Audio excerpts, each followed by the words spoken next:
दोस्तों, एक मसाले के रूप में चीज़ यूज़ हम करते हैं जिसका नाम है जायफल, उसके 3 ऐसे चमत्कारिक गुण बता रहा हूँ, जिनको हम यदि प्रयोग में लाएँ तो हमको चमत्कार मिलता है। नंबर 1, यदि कभी खाँसी हो रही है और खाँसी दूर ना हो रही हो तो हम आधा जायफल मुँह में रख के चूस लें, तो हमको बहुत लाभ मिलता है।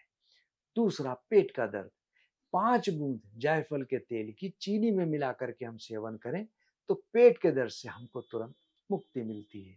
और तीसरा, यदि किसी व्यक्ति को हार्ट अटैक आ रहा हो, तो ऐसी स्थिति में यदि जायफल मुँह में डालकर हम चूसते रहें, तो हार्ट अटैक आने के बाद की जो साइड इफ़ेक्ट्स हैं, उनको चूसने से हमको जो है बहुत कमी महसूस होती है और लाभ मिलने लगता है। धन्यवाद।